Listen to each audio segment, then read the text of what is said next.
মামা, একটা সিগারেট দেন তো। এই নাও মামা। নিন, টাকা নিন। 500 টাকার নোট দিয়ে বললাম।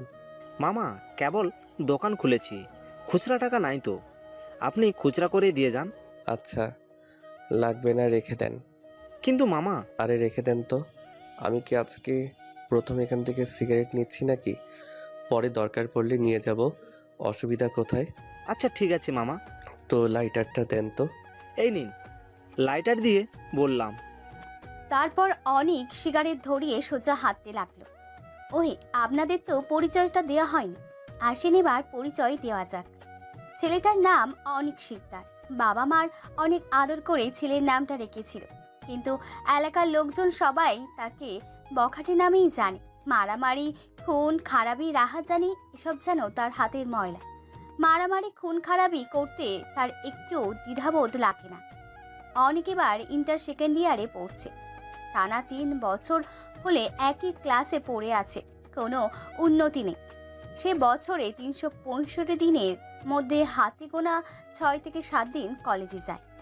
আজ কিভাবে যেন অনেক কলেজের দিকে যেতে লাগলো, কিন্তু তার ঘাড়ে কোনো ব্যাগ নেই, হাতে কোনো খাতা নেই, পকেটে কোনো কলম পর্যন্ত নেই। শুধু হাতে সিগারেটটা নিয়ে টানতে টানতে কলেজের ভিতরে যাচ্ছে। কলেজের প্রিন্সিপাল তাকে কিছু বলার সাহস পায় না, কারণ প্রিন্সিপাল তাকে অনেক ভয় পায়। একদিন তার একটা কাজে টিচার তাকে ক্লাসের মধ্যে কান ধরে দাঁড়িয়ে থাকতে বলেছিল, কিন্তু সে উল্টো সেই ক্লাস টিচারকে পুরো ক্লাস কান ধরে দাঁড় করিয়ে রেখেছিল। যাই হোক, বাদ দিন সেসব কথা, গল্পে ফিরে আসা যাক। অনেক কলেজের ভিতরে ঢুকে তার বন্ধুদের কাছে গেল। তার বন্ধুদের কাছে গিয়ে বলল, কিরে, তোরা কেমন আছিস সবাই?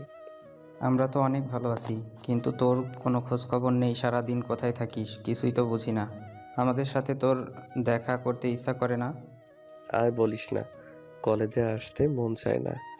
তো কি করতে মন চাই শুনি? আচ্ছা বাদ দে তো এসব। আজ কলেজে অনেক নতুন নতুন স্টুডেন্ট দেখছি, ব্যাপার কি? সে কি, তুই কিছু জানিস না?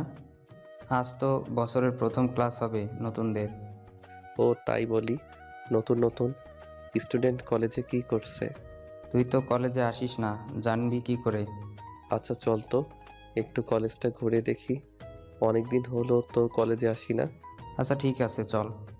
তারপর সবাই মিলে কলেজে ঘুরতে লাগলো। আজ কলেজে বছরের প্রথম ক্লাস হবে, আর সেটা অনেক জানে না। তাহলে আপনারাই ভেবে দেখেন সে কেমন ছাত্র। তারপর সবাই মিলে ঘুরতে ঘুরতে ক্যান্টিনে গেল। ক্যান্টিনে গিয়ে সবাই মিলে বসে আছে। হঠাৎ এমন সময় কে যেন অনিকের পিছনে এসে দাঁড়িয়ে অনিককে বলল, হ্যালো, আমি আনিকা, আপনার নামটা জানতে পারি? অনেক পিছনে না তাকিয়েই নাম বললাম। বাহ, দুজনের নামের মধ্যে অনেক মিল আছে তো দেখছি। আচ্ছা, আপনি কি এবার সেকেন্ড ইয়ারে? পিছনে ফিরে বললাম। হ্যাঁ। আচ্ছা, তাহলে আমরা কি বন্ধু হতে পারি? সরি, পারবো না। কেন, বন্ধু হলে সমস্যা কোথায়?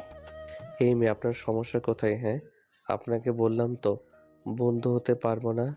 তো কি চান এখন? আনিকা অনেক সুন্দরী একটা মেয়ে।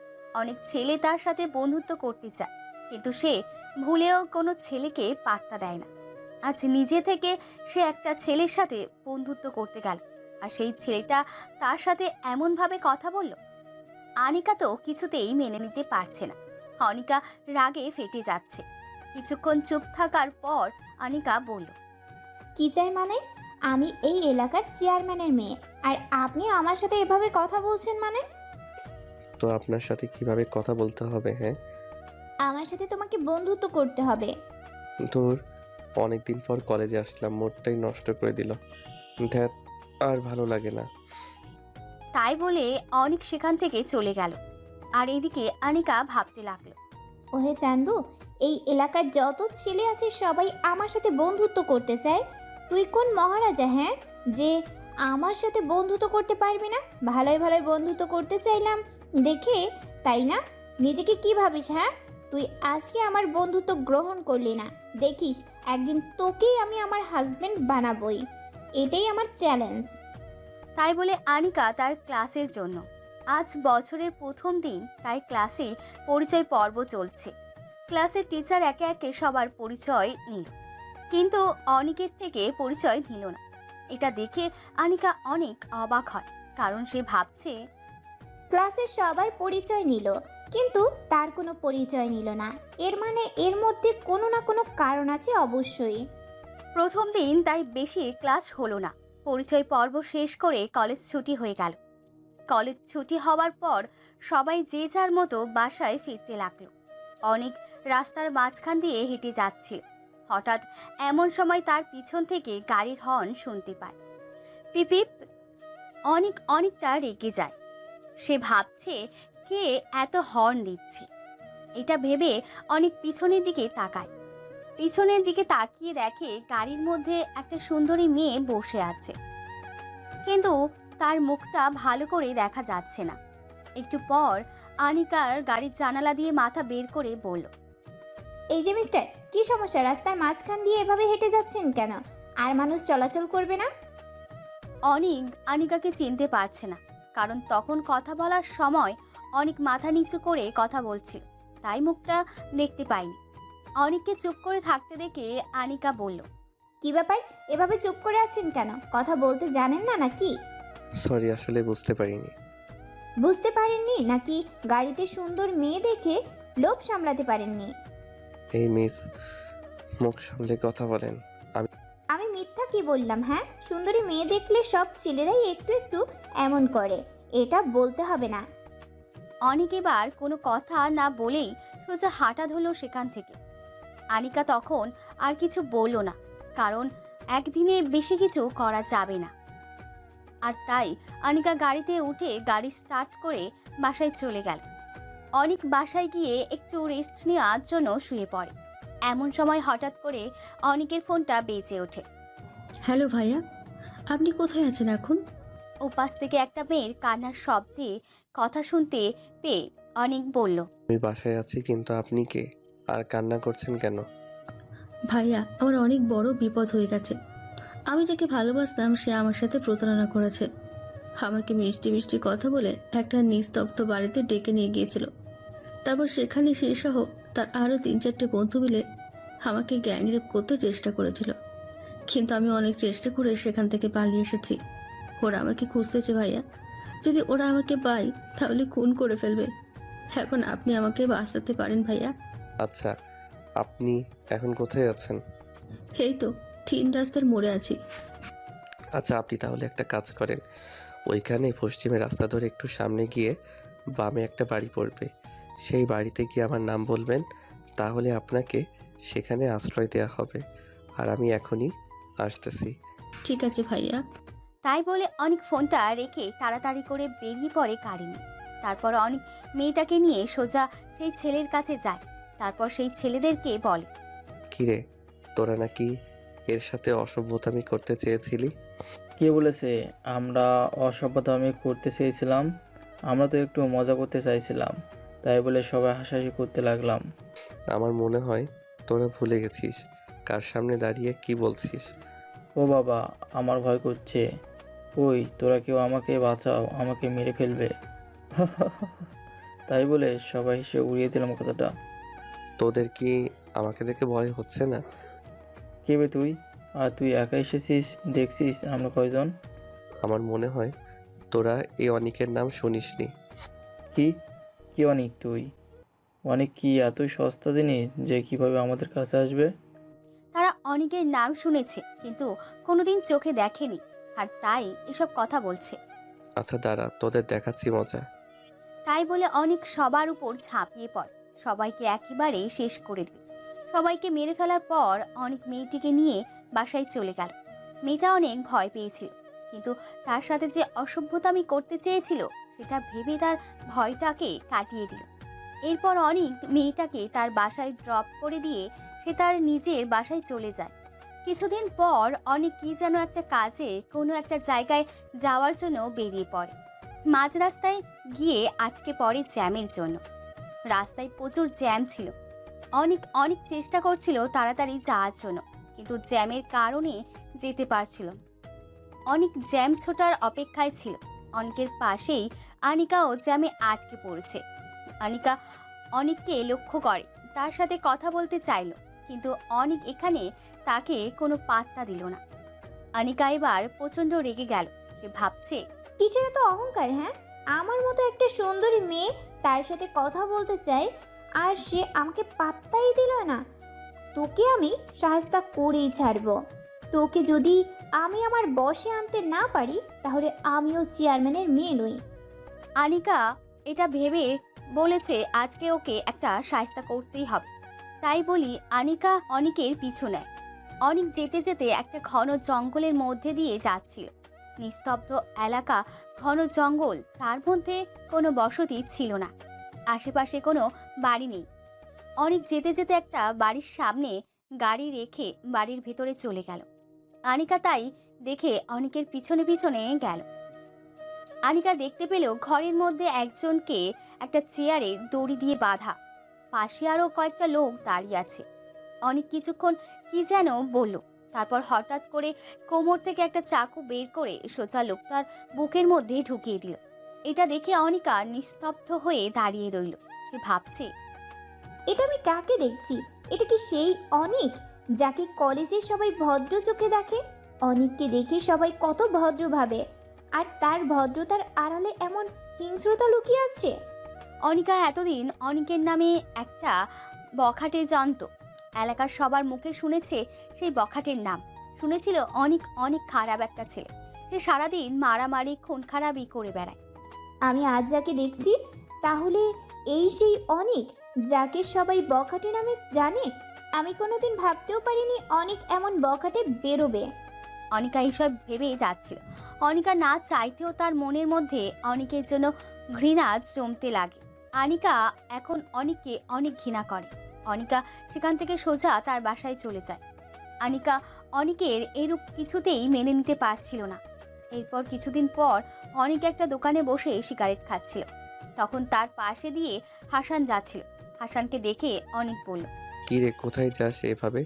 ওহ, তুই এখানে, আর আমি তোকে কোথাও না কোথাও খুঁজে বেড়াচ্ছি।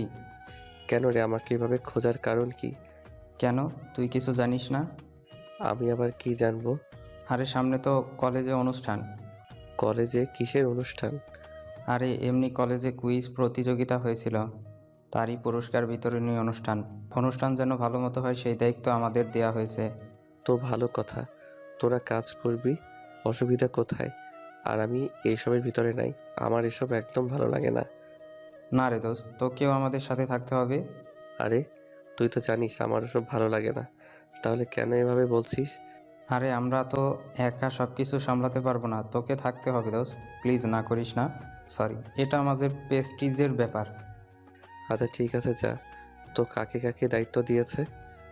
আমাকে সজল, রাব্বি, সুমন, রোকন, বাপ্পি, রাকিব, আনিকা আর তুই, আমাদের সবাইকে থাকতে হবে।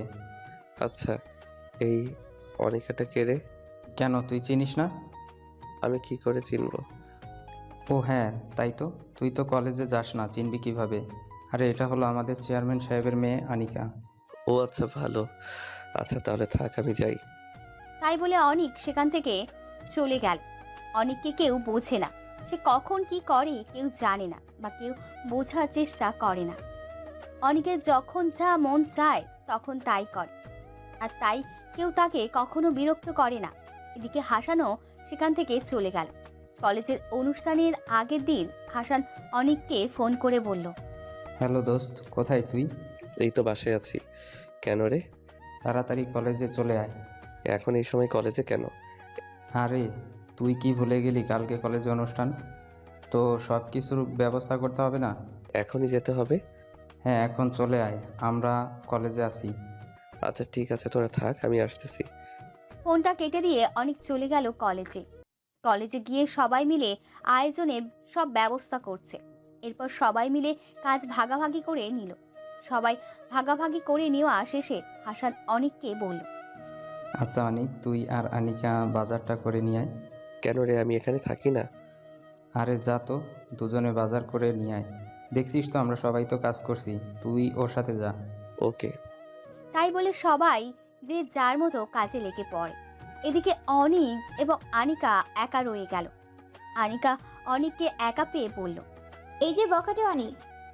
অনিক আনিকার মুখে তার এই নাম শুনে একটু অবাক হয়ে যায়, কারণ কলেজে কেউ তার এই নাম জানে না। কলেজের সবাই তাকে অনেক ভালো জানে। আনিকার মুখে এমন কথা শুনে অনেক তাকে বলল। এই যে মিস, আমি বখাটে না। কে বখাটে আর কে বখাটে না সেটা আমার খুব ভালো করেই জানা আছে। আপনি খুনি একটা, আমি সব জানি। আপনি কথায় কথায় মানুষ খুন করেন। অনিক আনিকার মুখে এমন কথা শুনে নিস্তব্ধ হয়ে দাঁড়িয়ে আছে। আনিকা তাই রেগে আবার বলল। আমি কোনো বখাটের সাথে বাজার করতে যেতে পারবো না। পারবেন না কেন? আমি যে আপনার সাথে যাব, কে জানে আপনি আমাকে খুন করবেন না বা কিডন্যাপ করে নিয়ে যাবেন না। যদি আমাকে মেরে ফেলেন তখন আমি কি করব? আর তাই আমি একটা খুনির সাথে বাজারে যেতে পারবো না। আনিকা ভয় ভয় কথাগুলো বলে সেখান থেকে চলে গেল। এদিকে অনেকের মনের কোনো পরিবর্তন নেই, সে যেমন ছিল তেমনই রয়ে গেল। কারণ তাকে রোজই বকাটে নাম শুনতে হয়, আজকে প্রথম না। আর তাই সে আনিকার কথায় কিছু মনে করেনি। এদিকে অনিকের উপর যেহেতু বাজারের দায়িত্ব দেওয়া হয়েছে, তাই অনিক একাই বাজার করতে চলে গেল। অপরদিকে আনিকাও কোনো একটা কাজের জন্য বেরিয়ে পড়ল। আনিকা তার বাবার গাড়ি নিয়ে কাজে বেরিয়ে পড়ল। রাস্তায় যখন আনিকা জ্যামে আটকা পড়ল, তখন আনিকার কাছে একটা ছোট্ট মেয়ে এসে বলল। আপা, ফুল নেবেন? ফুলগুলো কত করে পিস? 10 টাকা করে আপা। আচ্ছা, তাহলে আমাকে 10টা ফুল দাও। এই নিন আপা। এই নাও টাকা। তাই বলে 500 টাকার নোট বের করে দিলাম। আমার কাছে তো ভাঙতে নেই। আচ্ছা, সমস্যা নেই, ওইটা তোমার কাছে রেখে দাও। ঠিক আছে আপা। তারপর মেয়েটি সেখান থেকে চলে যায়। এদিকে আনিকা সেখান থেকে চলে যায়। ঘটনাক্রমে মেয়েটি অনিকের কাছেও যায়। আনিকা সেটা লক্ষ্য করে অনিকের দিকে এগিয়ে গেল। তারপর আনিকা লক্ষ্য করলো অনিককে মেয়েটিকে বলছে। কি অবস্থা রিয়া? তো ভাইয়া, খুব ভালো। তোমার কি অবস্থা? এই তো তোমাদের দোয়ায় আছি। আচ্ছা, সবাইকে ডেকে নিয়ে আসো, খেতে যাব। আচ্ছা ঠিক আছে ভাইয়া, একটু অপেক্ষা করো। আচ্ছা।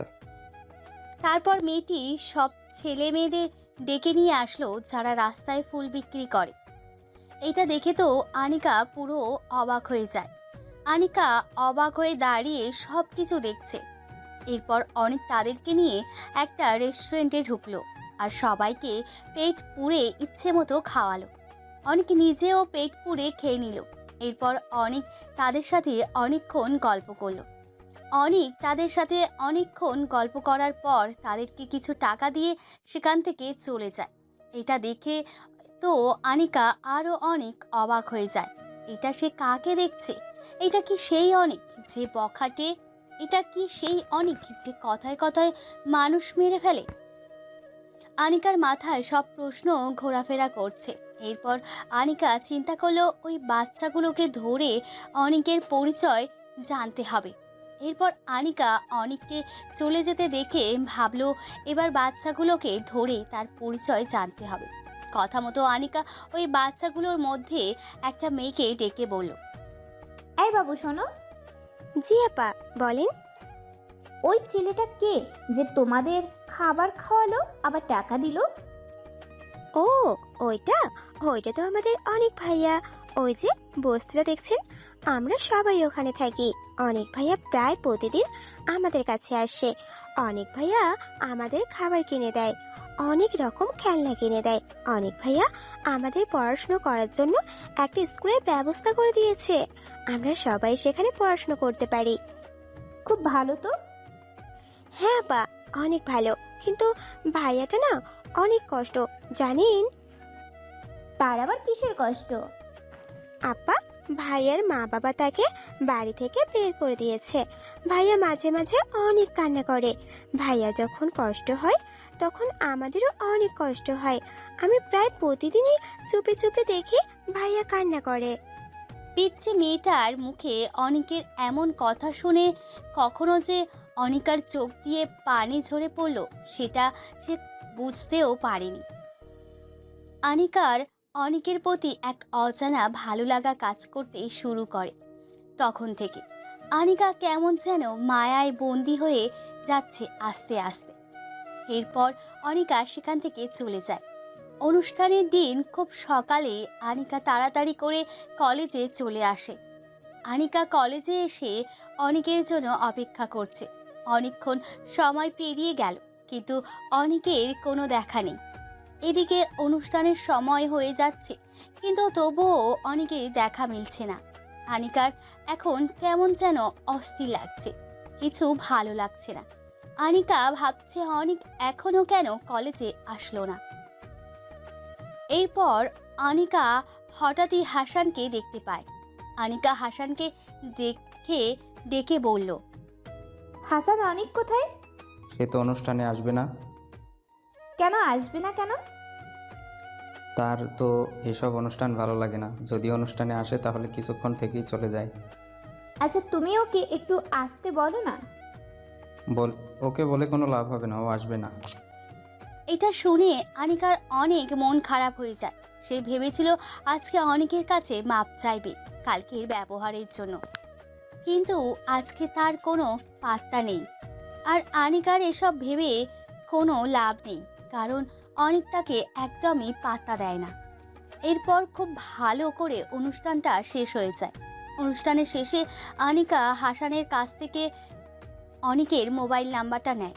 এরপর আনিকা ভাবে তার পরিচয় গোপন করে অনিকের সাথে ফোনে কথা বলবে। কথা মতো আনিকা বাসায় গিয়ে রাতে অনিকের ফোনে কল করে। অনিক তার ফোনে আননোন নাম্বার দেখে একটু অবাক হয়ে যায়। তারপর সে ফোনটা রিসিভ করে। ফোনটা রিসিভ করে অনিক বলতে লাগলো, হ্যালো, কে বলছেন? আমি তোমার স্বপ্নের রানী বলছি। কেমন আছো আমার স্বপ্নের রাজকুমারটা? ওই কে আপনি? আর এসব কি ফালতু কথা বলছেন? আমি ফালতু কথা বলছি না গো, আমি তোমার রানী বলছি। তুমি আমাকে চিনতে পারছো না? সরি, আমি আপনাকে চিনতে পারছি না। আপনার পরিচয়টা দেন, না হলে আমি ফোনটা রাখলাম। আরে সত্যি বলছি, আমি তোমার রাজকুমারী। কেন আমাকে চিনতে পারছো না তুমি? শোনেন, আমার ফাইজলামো করার সময় নেই। যদি কিছু বলার থাকে সরাসরি বলে ফেলেন, আর না হলে ফোনটা রেখে দিলাম। আরে আরে, এত রাগ করো কেন? রাগলে কিন্তু তোমায় একটুও ভালো দেখায় না। ছেলেদের রাগ করা মানায় না, উল্টো মেয়েরা রাগ করবে আর ছেলেরা মেয়েদের রাগ ভাঙাবে। মিস শোনেন, আপনার ফালতু বকবক শোনার সময় আমার নেই। বাই, আর ফোন দিবেন না। হ্যালো অনিক, এই অনিক, হ্যালো। যা, ফোনটা কেটে দিয়েছে। অনিকা এবার বেশ রেগে গেল। অনিকা অনিকের কাছে কোনোভাবেই পাত্তা পাচ্ছে না, না সামনাসামনি না পরিচয় গোপন রেখে। এবার সে কি করবে কিছুই বুঝতে পারছে না। আনিকা এবার ভাবলো তার আসল পরিচয় দিয়ে কথা বলার চেষ্টা করবে, যা হবার হবে দেখা যাক। এটা ভেবে আনিকা আবার ফোন করলো। কি ব্যাপার, আপনি আবার ফোন করেছেন? মানে কি?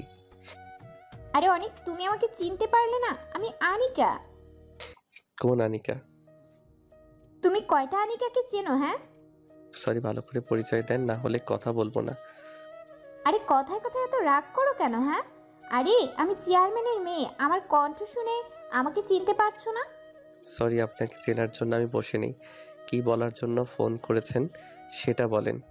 কিসের এত ভাব? হ্যাঁ, নিজে থেকে কথা বলতে গিয়েছি এই জন্য তার এত অহংকার দেখাতে হবে?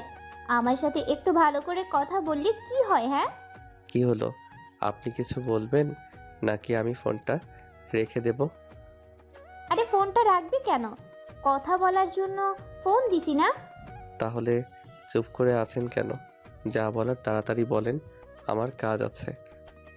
আচ্ছা, কালকে একটু কলেজে আসতে পারবে? না, কালকে একটু কাজ আছে, কাল কলেজে যেতে পারবো না। আচ্ছা, তাহলে অন্য কোথাও দেখা করতে পারবে? না, আমার হাতে একদম সময় নেই, আমি কারোর সাথে দেখা করতে পারবো না। বাই, কাজ করছি এখন, ডিস্টার্ব করবেন না। আনিকা অনিকের মুখে এমন কথা শুনে অনেক রেগে যায়। আনিকা মনে মনে ভাবছে, তাই বলে অনিক ফোনটা কেটে দিল। এরপর অনিক তার কাজে লেগে পড়ল। অপরদিকে আনিকা তো পুরাই রেগে শেষ হয়ে যাচ্ছে। মনে হচ্ছে আনিকা এখন যদি অনিকের সামনে পেত তাহলে তাকে লবণ ঝাল ছাড়াই কাঁচা চিবিয়ে খেয়ে ফেলত। আনিকার রেগে বোম হয়ে আছে। এদিকে পরের দিন সকালে চেয়ারম্যানের গোডাউনে এক ট্রাক সরকারি অনুদানে চাল আসবে, যা গরিবদের মাঝে বিলিয়ে দেওয়ার কথা, কিন্তু চেয়ারম্যান সেগুলো আত্মসাৎ করে।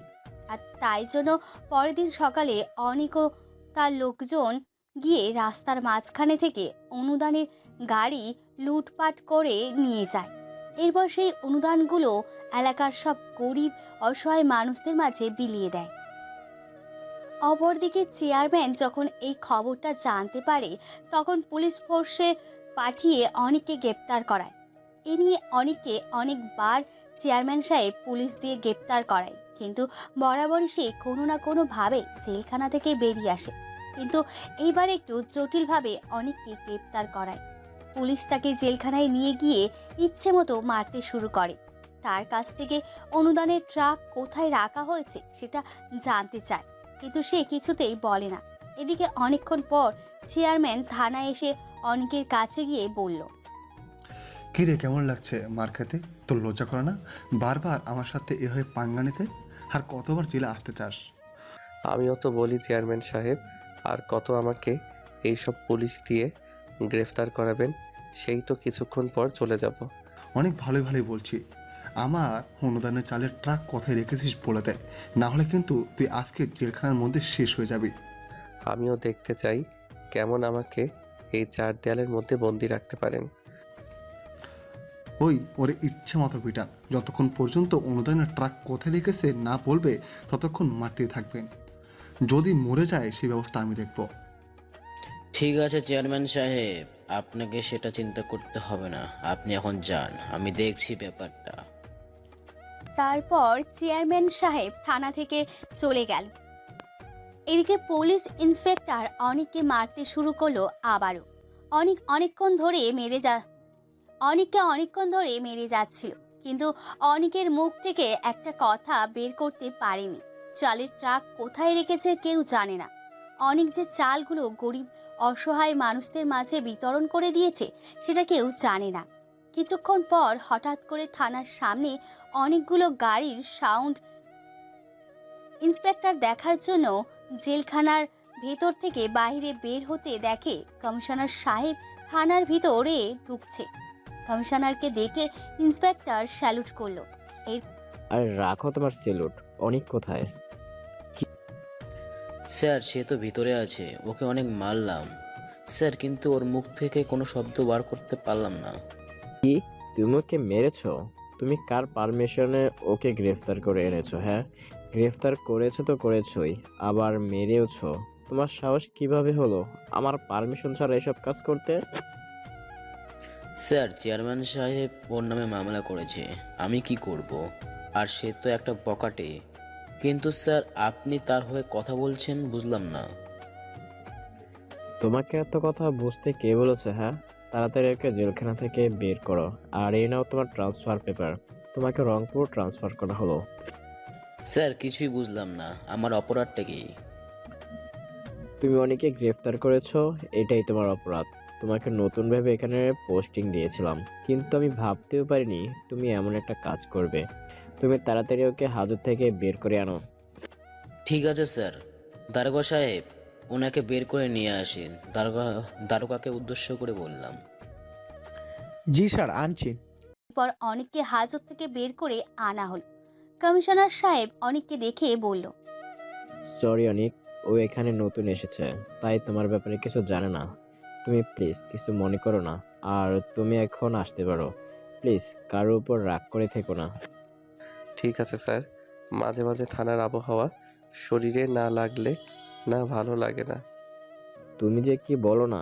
আচ্ছা, বাসায় যাওয়ার পর কথা হবে তোমার সাথে। ঠিক আছে স্যার, আসছি তাহলে। ইন্সপেক্টর সাহেব, কি বুঝলেন না? জেনে শুনে কাউকে গ্রেফতার করতে নেই, বুঝেছেন? হ্যাঁ হ্যাঁ হ্যাঁ। ইন্সপেক্টরের শরীর রাগে ফেটে যাচ্ছে অনিকের হাসি দেখে। একে তো তাকে চেয়ারম্যানের কথায় গ্রেপ্তার করে এনেছে, তারপর তাকে গ্রেপ্তার করার জন্য ট্রান্সফার হতে হলো, আবার সে তাকে নিয়ে মজা করছে। এদিকে অনিক থানা থেকে বাসায় চলে যায়, কমিশনারও থানা থেকে চলে যায়।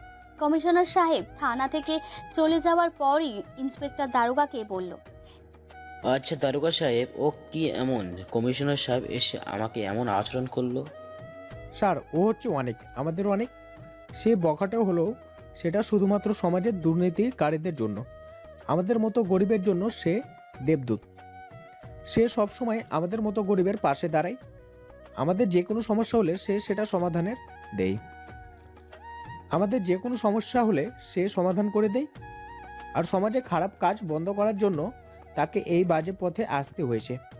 আর সে এমন বাজে কাজ করে বলেই সমাজের চোখে সে খারাপ। কিন্তু আমরা জানি স্যার অনেক অনেক ভালো একটা ছেলে। তার মনটা অনেক নরম, সব কিছুই ঠিক আছে, কিন্তু একটাই কষ্ট জানেন, ওর বাবা মা ওকে ভুল বুঝে বাসা থেকে বের করে দিয়েছে। এরপর থেকে ছেলেটা সমাজের চোখে বেশি খারাপ হয়ে গিয়েছে। সমাজের দুর্নীতিবাজরা তার নামে প্রায় মামলা করে যায়, যার জন্য তাকে প্রায় থানায় আসতে হয়, কিন্তু তাকে কেউ থানায় আটকে রাখতে পারে না। সব কিছুই ঠিক আছে, কিন্তু আমাকে ট্রান্সফার করা হলো কেন সেটা বুঝতে পারিনি। আপনি তাকে মেরেছেন। আপনার সব থেকে বড় ভুল এটাই যে আপনি চেয়ারম্যানের কথায় তাকে মেরেছেন। এই সামান্য ভুলে কমিশনার স্যার আমাকে এমন শাস্তি দেবেন? কমিশনার স্যারকে আপনি চেনেন না, আমরা চিনি। কমিশনার সাহেব অনেককে অনেক ভালোবাসে, কারণ অনেক কমিশনারের স্যারের জীবন বাঁচিয়েছিল। ও আচ্ছা। এরপর আর কি, ইন্সপেক্টর নিজের মনকে মানিয়ে নিয়ে বাসায় চলে যায়। অপরদিকে অনিক বাসায় গিয়ে রেস্ট নেয়। রাতে হঠাৎই অনিকের ফোনে রং নাম্বার থেকে কল আসলো। অনিক ফোনটা রিসিভ করতেই ওপাশ থেকে কান্নার আওয়াজ ভেসে আসলো। কান্না করছি।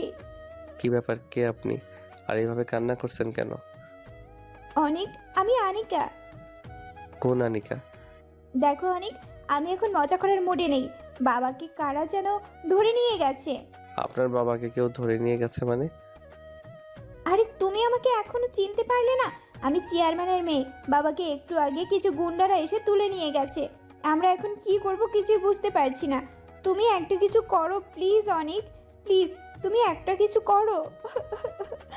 কান্না করতে করতে বলছি। আচ্ছা ঠিক আছে, তুমি কোনো চিন্তা করো না, আমি দেখছি ব্যাপারটা।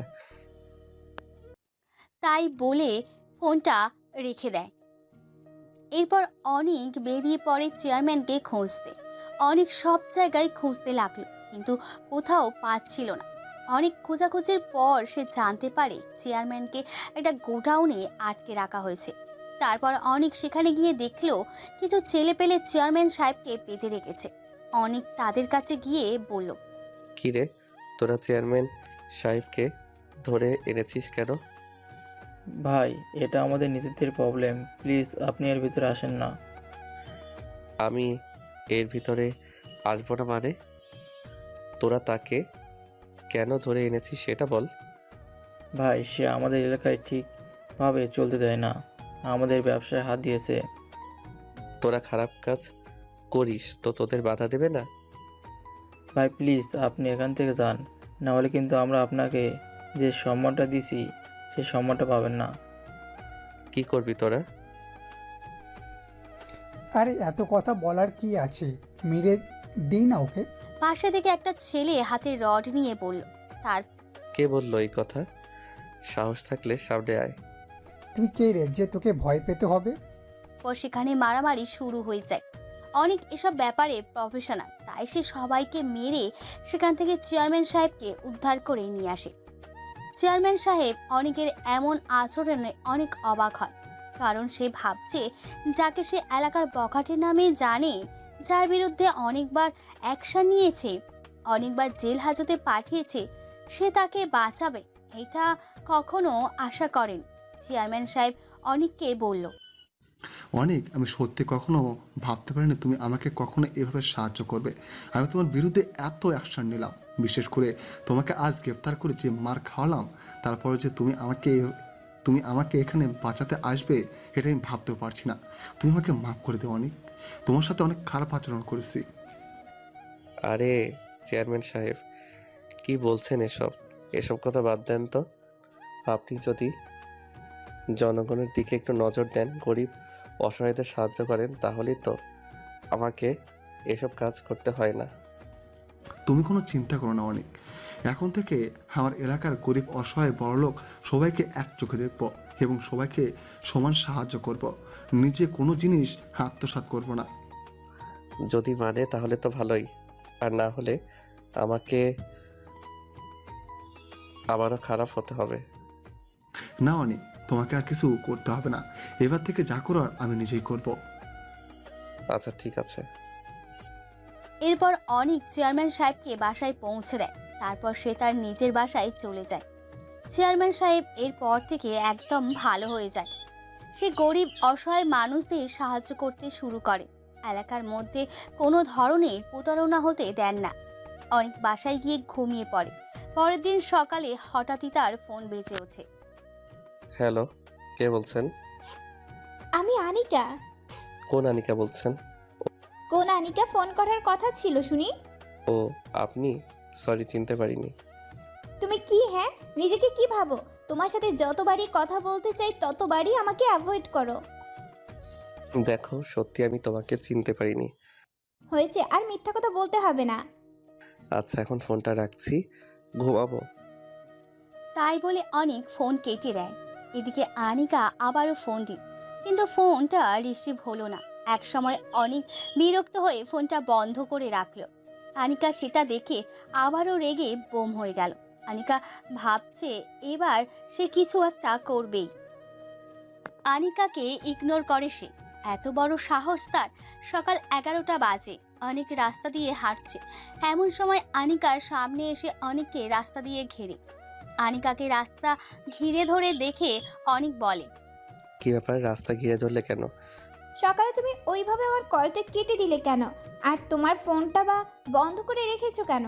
ঘুমেছিলাম তাই ফোনটা কেটে দিয়েছি। তাহলে ফোনটা বন্ধ রেখেছিলে কেন? আমার ইচ্ছা হয়েছে তাই ফোন বন্ধ করে রাখছি। তোমার কোনো সমস্যা? অনেক সমস্যা। কি সমস্যা শুনি? কি সমস্যা দেখবে? দাঁড়াও দেখাচ্ছি। এই বলেই আনিকা আনিকের মাথা ধরে অনিকের ঠোঁটের সাথে আনিকার ঠোঁট এক করে দিল। অনেক কিছু বুঝে ওঠার আগেই এই সব কিছু হয়ে গেল। পাশ থেকে সব মানুষ এই দৃশ্যটি ভালোই উপভোগ করছিল, কিন্তু এটা বেশিক্ষণ স্থায়ী হলো না। অনেক এক ঝটকাতে আনিকার থেকে নিজেকে আলাদা করে নিল। অনেক এক প্রকার লজ্জিত হলো। তারপর অনেক মাথা নিচু করে সেখান থেকে চলে গেল। আনিকা সেখানে দাঁড়িয়ে থাকে। অনেক এদিকে ভাবছে, আমি তো অনেক বড় একটা বখাটে ছেলে, কিন্তু আনিকা তো দেখছে আমার থেকেও অনেক বেশি বখাটে। আর অপরদিকে অনিকা ভাবছে, অনেককে প্রেমে ফেলবো আমি। তুই আমার বন্ধুত্ব গ্রহণ করিসনি। জীবনে যদি বিয়ে করতে হয় তাহলে তোকে করব, কথাটা জেনে রাখিস অনেক। সেদিন বিকেলের কথা। অনেক দোকানে বসে সিগারেট টানছে। এমন সময় আনিকা কোথা থেকে এসে যেন অনেকের মুখ থেকে সিগারেটটা নিয়ে ছুঁড়ে ফেলে দিল। এটা দেখে অনেকটা ক্ষিপ্ত হয়ে বলল, এটা কি হলো আনিকা? যা হয়েছে বেশ হয়েছে, তোমার সিগারেট খাওয়া যাবে না।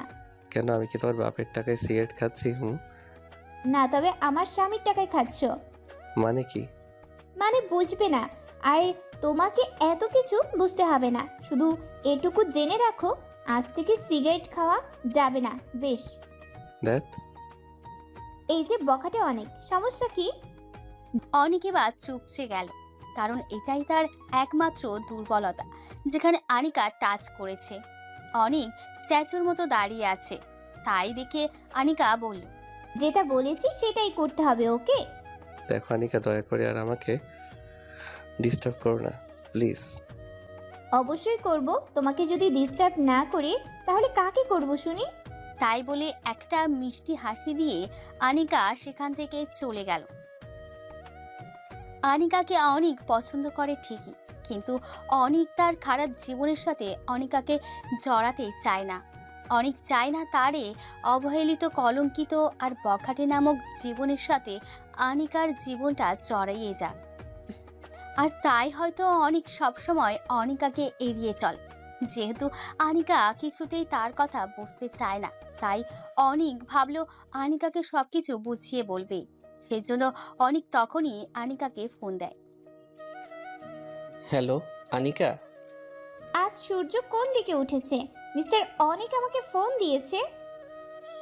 কাল কলেজে তাড়াতাড়ি আসবে, তোমার সাথে কিছু কথা আছে। ওকে ঠিক আছে। এরপর অনিক ফোনটা কেটে দিল। এদিকে আনিকা ভাবছে অনিক হয়তো কাল তাকে প্রপোজ করবে, আর তাই সে অধীর আগ্রহ নিয়ে কালকের দিনটার জন্য অপেক্ষা করতে থাকলো। পরের দিন কলেজে আনিকা অনেক আগে এসে অনিকের জন্য ওই দিকটায় বসে অপেক্ষা করছে, কিন্তু অনিকের কোনো খোঁজ নেই। এখনো অনিক আসেনি। কিছুক্ষণ পর অনিক আসলো, কিন্তু আনিকা সেদিকে খেয়াল করেনি। অনিক এসে আবারও রীতিমতো অনিকার উপর ক্রাশ খেলো, কারণ অনিকা আজ নীল শাড়ি পরেছে, হাতে কাঁচের চুড়ি, চোখে কাজল দিয়েছে, আর কপালে ছোট্ট একটা টিপ। একেবারে মায়ায় ভরা মুখ। যদিও অনিকা অনিকের উপস্থিতি টের পায়নি। পরক্ষণে আনিকা বুঝতে পারল অনিক এসেছে।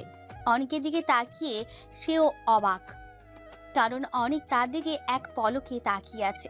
পরে আনিকার কথায় অনিক নিজেকে হারিয়ে যাওয়ার কল্পনা থেকে ফিরে পায়। এরপর আনিকা বলল, এই যে হ্যালো, কি দেখছেন এভাবে? এই যে কি হয়েছে তোমার? কই কিছু না তো। তাহলে এভাবে চুপ করে দাঁড়িয়ে আছো কেন? এমনি আচ্ছা, তুমি কি যেন বলবে বলে ডেকেছিলে? বলবো তো। অনিক ভাবছে যে আজ অনিকাকে সবকিছু বুঝিয়ে বলবে, তাই সে বলতে শুরু করলো, দেখো আনিকা, আমি তোমাকে ভালো এই অনিক এগুলো কি বলছে? সে তো এগুলো বলতে আসেনি। অনিক বলো তুমি আমাকে কি? না দেখো আনিকা, আমি আসলে তোমাকে কিছু বলতে এসেছি। সেটা তো আমি জানি, কিন্তু কি বলার জন্য ডেকেছো তা তো বলবে। আনিকা আসলে আমি অনিকের কথা আবারও আটকা পড়ে যায়।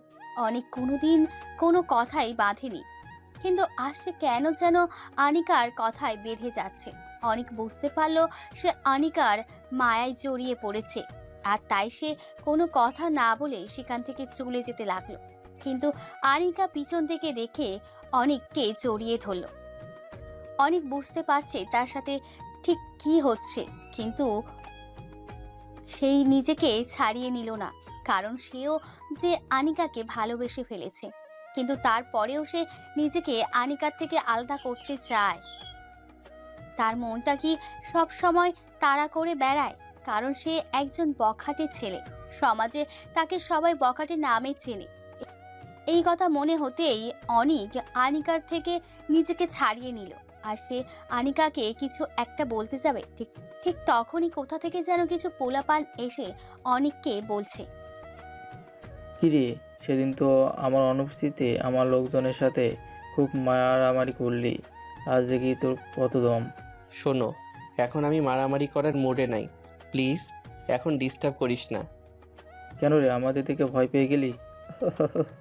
তাই বলে সবাই হেসে উঠলাম। তোর মনে হয় সেদিনের কথা মনে নেই? তোর মুখে যে কাটা দাগটা এখনো কাঁচা আছে, এত তাড়াতাড়ি আমার মায়ের কথা ভুলে গেলি? না, আমি কিছুই ভুলিনি, আর তুই আজকে সব কিছু প্রতিশোধ নিতে এসেছি। তার মানে আজকে তোরা প্রস্তুত হয়ে এসেছিস?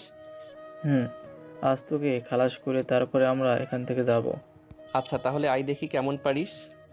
তারপর গুন্ডাদের সাথে অনিকের মারামারি শুরু হয়ে গেল। অনিক মারামারিতে খুব এক্সপার্ট, তাই মারামারিটা বেশ জমে উঠেছে। অনিক সবাইকে মেরে প্রায় কাহিল করে দিয়েছে। অনিক সামনে থেকে একটা ছেলেকে মারছে, হঠাৎ করে একজন পিছন থেকে এসে অনিকের পিঠে চাকু ঢুকিয়ে দিল। পিছন থেকে ছুরি মারলি?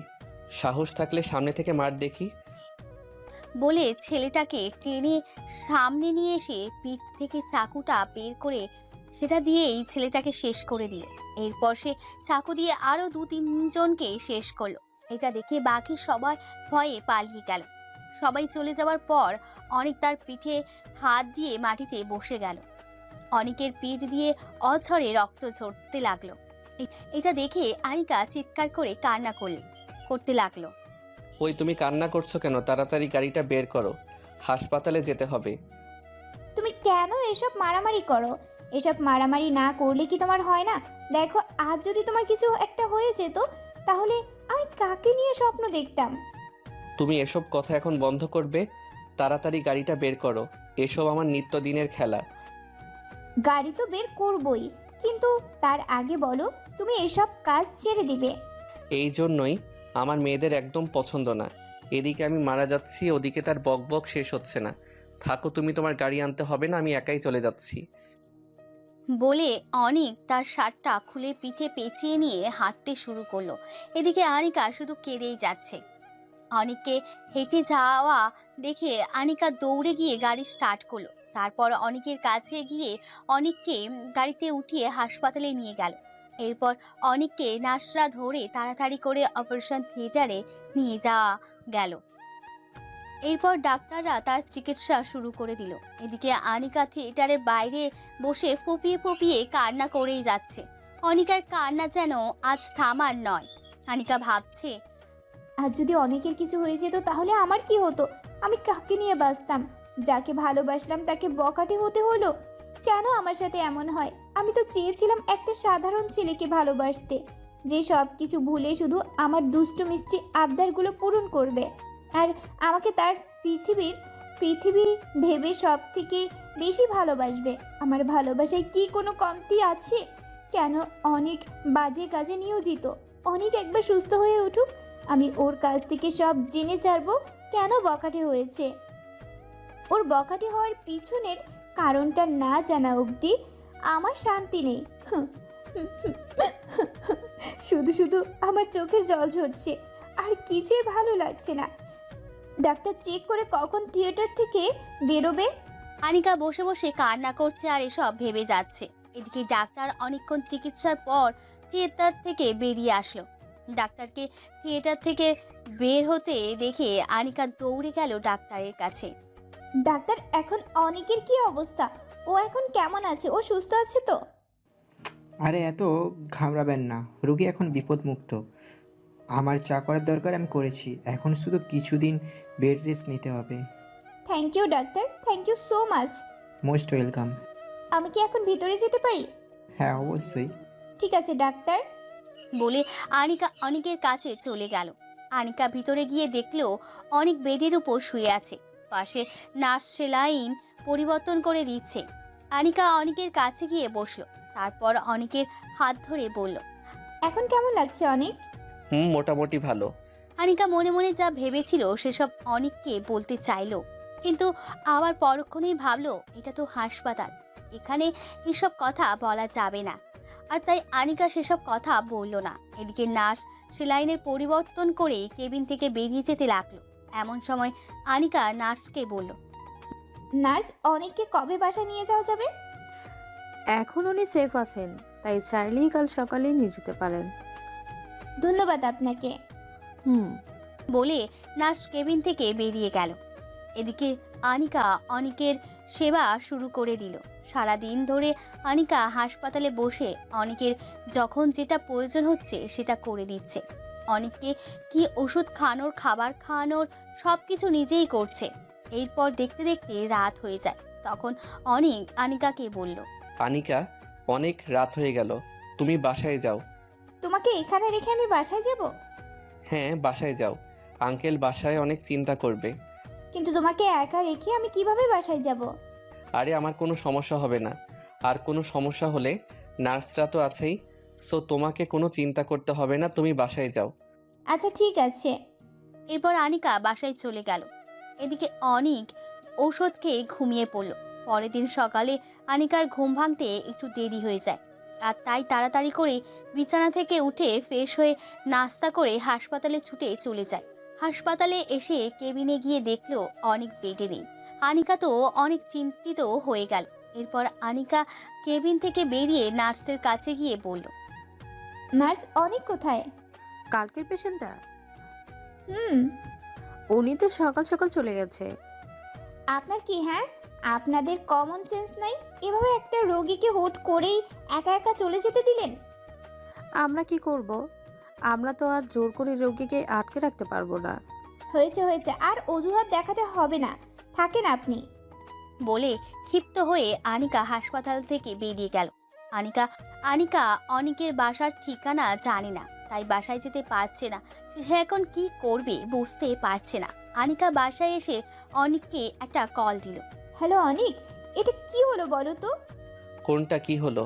তুমি কাউকে কিছু না জানিয়ে হাসপাতাল থেকে বাসায় চলে গেলে মানে? এখন আমি সুস্থ আছি তো হাসপাতালে থেকে কি করব? হাসপাতালে থেকে কি করবে মানে? ডাক্তার তোমাকে বেড রেস্ট নিতে বলেছে, তুমি হুট করে এভাবে হাসপাতাল থেকে চলে যাবে?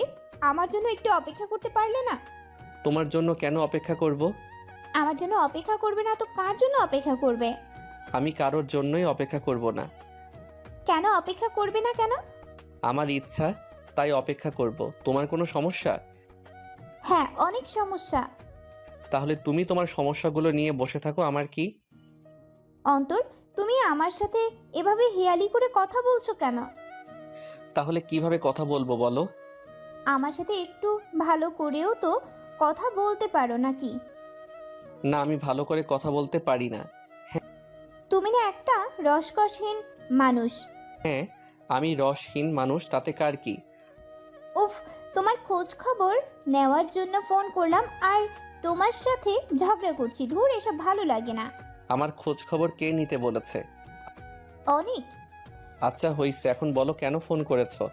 সকালে এভাবে হাসপাতাল থেকে চলে গেলে নাস্তা করছো? হ্যাঁ, নাস্তা করছি। ঔষধগুলো ঠিকমতো খেয়েছো? হ্যাঁ, খেয়েছি। আচ্ছা অনেক, কাল কি বলার জন্য আমাকে ডেকেছিলে বললে না তো? ওই তো আমি তোমাকে বলতে চেয়েছিলাম, আমি তোমাকে। আবারও অনেক কোথায় বেঁধে যাচ্ছে। অনেক কি বলতে চাচ্ছে আর কি বলছে কিছুই বুঝতে পারছে না। অনেক আনিকাকে যে কথা বলার জন্য কালকে কলেজে ডেকেছিল সেটা সে কিছুতেই বলতে পারছে না। কি করে বলবে কিছুতেই বুঝতে পারছে না। বারবার কোথায় যেন বাঁধিয়ে যাচ্ছে অনেকে। আর তাই অনেক কলটা কেটে দিল। আনিকা কিছুই বুঝতে পারছে না অনেকের মনে কি চলছে, অনেক কি বলতে চাচ্ছে, কি করতে চাচ্ছে, কোনোটাই মাথায় ঢুকছে না। আনিকা চুপ করে বসে রইল। অপরদিকে অনেক ভাবছে যে অনেক মানুষ খুন করতে ভয় পায় না, আজ সেই অনেক একটা মেয়েকে সামান্য কথা বলতে পারছে না। একটা মেয়ের কাছে কথা বলতে সব কিছু উল্টে পাল্টে যাচ্ছে। অনেক বুঝতে পারছে না তার জীবনে ঠিক কী ঘটতে চলেছে। অনেক সব কিছু ভেবে আবারও চিন্তা করলো আনিকাকে এবার ফোন করে সব কিছু বলে দেবে, কিন্তু চায় না যে তার সাথে আনিকার জীবনটা জড়িয়ে তার জীবনটাও নষ্ট করতে। কিন্তু পরক্ষণেই আবার আনিকার প্রতি মনটা আকৃষ্ট হয়ে ওঠে। যাই হোক, রাত প্রায় 11টা। অনেকের চোখে কোনো ঘুম নেই। এদিকে আনিকারও একই অবস্থা। অনেক ভাবছে এখন আনিকাকে ফোন করবে, কিন্তু হঠাৎই এমন সময় আনিকার কল আসলো। তখন তুমি ওইভাবে কলটা কেটে দিলে কেন? না, এমনি। না, তুমি এমনিতেই কলটা কাটোনি। সত্যি করে বলো কি হয়েছে, আর কালকে কি বলার জন্য ডেকেছিলে সেটাও বলতে হবে। দেখো আনিকা, আমি একটা বখাটে ছেলে। তুমি তারপরেও কেন আমাকে ভালোবাসতে চাচ্ছ? কেন তুমি তোমার নিজের জীবনটা নষ্ট করতে চাচ্ছ? আমি তোমাকে কিছুই দিতে পারবো না। আমি তোমার কোনো আবদার পূরণ করতে পারবো না। আর কেনই বা তুমি আমার মতো অবহেলিত, কলঙ্কিত, বখাটে একটা ছেলেকে ভালোবাসবে? তোমার বাবার তো কোনো কিছুরই কমতি নেই। তারপরেও তুমি কেন আমার মতো বখাটে ছেলের পিছনে পড়ে আছো? তুমি আমার থেকে দূরে থাকো আনিকা, প্লিজ। এই কথা বলার জন্য তুমি কাল আমাকে ডেকেছিলে? হুম। তাহলে কাল বললে না কেন? আচ্ছা, তাহলে এবার আমার উত্তর শোনো। আমি দুনিয়ার কিছু চাই না, শুধুমাত্র তোমাকে চাই। আমি আমার বখাটে অনেককেই চাই। আমি আমার বখাটে অনেককে অনেক ভালোবাসি, আর আমি জানি আমার অনেকও আমাকে অনেক ভালোবাসে। কে বলেছে যে আমি তোমাকে ভালোবাসি? অনেক, সব কথা মুখে বলতে হয় না, আমিও কিছু বুঝি। এটা শুনে অনেক ফোনটা কেটে দিল। অনেকের কিছুই ভালো লাগছে না। এদিকে আনিকা কান্না করছে। অনেক কি করবে কিছুই বুঝতে পারছে না।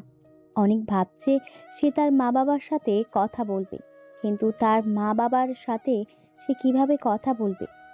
তার মা বাবা তো অনেকদিন আগেই তাকে বাড়ি থেকে বের করে দিয়েছে। অনেকের মাথায় কিছুই আসছে না। অনেক একটা সিগারেট ধরিয়ে টানতে লাগলো। কিছুক্ষণ পর ঘুমের ওষুধ খেয়ে ঘুমিয়ে পড়ল। কিন্তু আনিকার তো চোখে ঘুম নেই, সে শুধু কান্না করেই যাচ্ছে। আনিকার বাবা তার কান্নার আওয়াজ শুনে তার কাছে গেল। কি হয়েছে রে মা? আমাকে বল কি হয়েছে। বাবা, অনেক। কি করছে অনেক? তোর সাথে কি কোনো খারাপ ব্যবহার করেছে? না বাবা, আমি অনেককে ভালোবাসি, কিন্তু ও আমাকে দূরে ঠেলে দিচ্ছে। হো, এই ব্যাপার। আচ্ছা, আমি অনেকের সাথে কথা বলবো এই ব্যাপারে। সত্যি বাবা? হুম, 3 সত্যি। আই লাভ ইউ বাবা। আচ্ছা, এখন ঘুমিয়ে পড়। আনিকার বাবা এটা বলে চলে গেলেন। আনিকার বাবা চিন্তায় পড়ে গেলেন। অনেক এক কথার মানুষ, সে কি শুনবে তার কথা? চিন্তা এবার ঘুম হারাম হয়ে গেল তার। পরের দিন সকালে অনেক চা খাচ্ছে চায়ের দোকানে বসে। এমন সময় আনিকার বাবার আগমন। অনেক, এদিকে শোনো একটু। জি আঙ্কেল, কিছু বলবেন? কিছু বলার ছিল। জি আঙ্কেল, বলেন কি কথা? অনেক, তোমার কাছে একটা জিনিস চাইবো, দেবে? আরে আঙ্কেল, কি বলেন এগুলো? আমার মতো একটা বখাটে কি দিতে পারে আপনাকে? তারপরে বলেন কি দিতে পারি আপনাকে। অনেক, আমি হানিকার জন্য তোমাকে ভিক্ষা চাই, প্লিজ না করো না। তুমি না করলে মেয়েটা আমার শেষ হয়ে যাবে, সে নিজেকে শেষ করে ফেলবে। আঙ্কেল, আনিকা আমার অতীতের সম্পর্কে তো কিছুই জানে না। আঙ্কেল, আমি আনিকাকে ঠকাতে চাই না, আর তাই আমি আনিকার থেকে দূরে থাকার চেষ্টা করছি। আর সত্য কখনো চাপা থাকে না। আনিকা কোনো না কোনো দিন ঠিকই জানবে আমার অতীতের ব্যাপারে, কিন্তু সেদিন কি আনিকা ভালোবাসবে আমাকে? অনেক, তোমার কাছে হাত জোর করছি বাবা। কি করছেন আঙ্কেল? ছোটদের সামনে কখনো এমন করতে নেই। আমি আনিকাকে সব বুঝিয়ে বলবো, আপনি চিন্তা কইরেন না। এরপর তারা আরও কিছুক্ষণ কথা বলে। এরপর আনিকার বাবা সেখান থেকে চলে যায়। অনিক আনিকাকে ফোন করে বিকেলে নদীর পাড়ে আসতে বলে। তারপর অনিক সেখান থেকে চলে যায়। বিকেল 5টা। অনিক নদীর পাড়ে বসে কি যেন ভাবছে। গভীর চিন্তায় নিমগ্ন অনিক। এমন সময় অনিকের কাঁধে কার যেন হাতের স্পর্শ অনুভব করলো। পিছনে তাকিয়ে দেখে আনিকা। মেয়েটার চোখ দুটো লাল হয়ে আছে। অনেক কান্না করেছে হয়তো রাতে। অনেক মনে মনে অনেক ব্যথিত হলো। কেমন আছো আনিকা? তুমি জানো না আমি কেমন আছি? আনিকা, আমি অনেক দুঃখিত তোমাকে কষ্ট দেওয়ার জন্য, কিন্তু আনিকা, আমার কাছে ছাড়া কোনো উপায় জানা ছিল না। আনিকা, তুমি আমার ব্যাপারে অনেক কিছুই জানো না, যেগুলো জানলে হয়তো আমার প্রতি যে ভালোবাসা তোমার জন্মেছে সেটা মুহূর্তের মধ্যেই ঘৃণায় পরিণত হয়ে যাবে। কি বলতে চাও তুমি অনিক? এরপর অনেক বলতে শুরু করলো। আনিকা, আমার একটা অতীত আছে। সেই অতীতের অনিকের সাথে এখনকার অনিকের কোনো সম্পর্ক নেই। সে অনিক ছিল সবার ভালোবাসার, আর এই অনিক হলো সবার ঘৃণার। সেই অনিক ছিল বাবা মায়ের অনেক আদরের সন্তান, আর এই অনিক হলো মা বাবার সব থেকে ঘৃণার অনিক। জানো আনিকা, আমার মা বাবার আমি একমাত্র সন্তান, কিন্তু আজ 5-5টা বছর তাদের সাথে আমার কোনো যোগাযোগ নেই। অনেক চেষ্টা করেছি আমি মায়ের সাথে কথা বলতে, কিন্তু না, আমার সেই সৌভাগ্যটা আর হয়নি। অনেক চেষ্টা করেছিলাম বাবার মুখে সেই ভালোবাসার ডাকের নামটা শুনতে, কিন্তু পারিনি আমি। অনেক কাঁদছে আর তার কথা আটকে যাচ্ছে। কিছুক্ষণ পর অনেক আবার বলতে শুরু করলো। জানো আনিকা, আমি যখন অনার্সে পড়ি তখন একটা মেয়ের সাথে পরিচিত হয় আমাদের পরিচয়টা ছিল অনেক কাকতালীয়। মেয়েটার নাম ছিল আফরোজা মিলি। আমাদের পরিচয় হয় একদিন রাতে। সেদিন রাতে খুব বৃষ্টি হচ্ছে, আর আমি আমার নানুর বাসা থেকে বাইকে চড়ে বাসায় আসছি। এমন সময় একটা মেয়ে হাত নাড়িয়ে আমাকে দাঁড়াতে বলল। কি ব্যাপার, এইভাবে দাঁড় করালেন কেন? এই ঝুম বৃষ্টিতে কেউ কি এমনিতেই কাউকে দাঁড় করায়? হ্যাঁ, তাও তো ঠিক। তো আমি আপনাকে কিভাবে সাহায্য করতে পারি? আমাকে একটু সামনে ওই জায়গায় নামিয়ে দিবেন প্লিজ? জি, আমিও ওই দিকে যাচ্ছি, উঠুন। ধন্যবাদ। আমি তাকে নিয়ে চলতে লাগলাম। কেউ কোনো কথা বলছি না। এমন সময় মেয়েটা আমাকে জিজ্ঞেস করলো, আচ্ছা, আপনার নামটা কি জানতে পারি? আমার নাম অনিক, আপনার? আমার নাম আফরোজা। তো কোথা থেকে আসছেন আপনি? এই তো নানুর বাসায় থেকে। আপনি? আমি একটু আন্টির বাসায় গিয়েছিলাম, কিন্তু ফিরতে দেরি হয়ে গেল। এমন সময় বিজলি অনেক জোরে গর্জে উঠল, আর আফরোজা আমাকে জড়িয়ে ধরে। আমি চমকে উঠলাম, কিন্তু মনের মাঝে এক অজানা ভালো লাগা কাজ করছিল। এখনও সেই অনুভূতি আমি অনুভব করি। তবে আমি খেয়াল করলাম আফরোজা এখনও আমাকে জড়িয়ে ধরে আছে। কিছুক্ষণ পর আফরোজার বাসার সামনে পৌঁছালাম। এখনও আফরোজা আমাকে জড়িয়ে ধরে আছে। তাই দেখে আমি ওকে বললাম, জি এবার তো একটু ছাড়ুন। ও সরি। আফরোজা কিছুটা লজ্জা নিয়ে নেমে গেল। তারপর আমি বাসায় চলে গেলাম। কিন্তু আমার কেন যেন খুব ভালো লাগছিল। মনে হচ্ছিল আমার মনের মানুষকে আমি খুঁজে পেয়েছি। তবে পরের দিন এসব মন থেকে মুছে ফেললাম। কিন্তু হঠাৎ একদিন আমি কোথায় যেন যাচ্ছিলাম, এমন সময় লক্ষ্য করলাম আফরোজা রাস্তার পাশে দাঁড়িয়ে আছে। আমি ওকে দেখে নিজে থেকেই ওর কাছে গেলাম। কেমন আছেন আফরোজা? জি, কে আপনি? আসলে মাথায় হেলমেট থাকায় আফরোজা সেদিন আমাকে খেয়াল করেনি। এরপর আমি বললাম, ওই যে সেদিন বাইক, বৃষ্টি। আমার এমন কথা শুনে আফরোজা বুঝতে পেরে গেল আমি অনিক। সাথে সাথে মেয়েটা লজ্জায় লাল হয়ে গেল। সেই দিনের অনুভূতিটা কিন্তু আজও ভুলতে পারিনি। আমার প্রথম অনুভূতি। কিছুক্ষণ দুজনে নীরবতা পালনের পর আমি নীরবতা ভেঙে বললাম, তো কোথায় যাচ্ছেন? এই তো একটু কলেজে যাব। চলুন, আমি ওই দিকেই যাব। ধন্যবাদ, আমি অন্য কোনো গাড়িতে যেতে পারবো। আরে চলুন তো। এরপর অনেক জোর করি, তখন সে বাইকে ওঠে। তারপর আফরোজার সাথে গল্প করতে করতে যেতে লাগলাম। তো আপনি কোন ইয়ারে পড়েন? অনার্স প্রথম বর্ষ। আপনি? আমিও। আচ্ছা, আপনার কি কোনো বয়ফ্রেন্ড আছে নাকি? না। গুড। আমি মনে মনে বেশ খুশি হলাম। এই তো আপনার কলেজ চলে এসেছে। এরপর আফরোজা আমাকে ধন্যবাদ দিয়ে চলে গেল। আমি সেই প্রথম দিনেই আফরোজার প্রেমে পড়ে যাই। আমি ইচ্ছা করেই প্রতিদিন ওর বাসার সামনে দিয়ে যেতাম, শুধু ওকে একটিবার দেখার জন্য। আর মাঝে মাঝে ওকে কলেজেও দিয়ে আসতাম। ও যেতে চাইতো না, কিন্তু আমি জোর করে নিয়ে যেতাম। এইভাবেই ওর সাথে আমার পরিচয়, ভালো বন্ধুত্ব হয়ে যায়। একসময় আমি ওকে প্রপোজ করে ফেলি, কিন্তু আফরোজা না করে দেয়। তারপর থেকে আমি আর আফরোজার সাথে তেমন দেখা করতাম না। সে হয়তো চাইতো আমি তাকে আরেকটিবার বলি, আফরোজা আমি তোমাকে অনেক ভালোবাসি, তোমার সাথে আমার বাকিটা জীবন কাটাতে চাই, তুমি কি আমার আপন হবে? কিন্তু আমি আর আফরোজাকে এসব কথা বলি না। এভাবেই কেটে গেল আরও 5 দিন। এমনই একদিন সকালে ঘুম থেকে উঠে দেখি আমার সামনে একটি মেয়ে বসে আছে। মেয়েটি পিছনে ঘুরে বসে আছে, তাই আমি ঠিক করে দেখতে পারছি না মেয়েটাকে। এরপর আমি মেয়েটিকে দেখে বললাম, এই কে আপনি? আমি কে তাই না? এটা বলেই আফরোজা আমার একটা কান ধরলো। আমি তারে এমন ব্যবহার দেখে অনেকটা অবাক হলাম। এরপর আফরোজা আবার বলল, এই কুত্তা, তুই আমার সাথে আর দেখা করিস না কেন? আমি তোমার কি হই যে আমি তোমার সাথে দেখা করব? কে হোস তাই না? চল চল আমার সাথে, দেখাচ্ছি তুই কি হস আমার। এরপর আফরোজা আমাকে টানতে টানতে বাহিরে নিয়ে আসলো আর আমার আম্মুকে বলল, আন্টি আমরা একটু আসছি।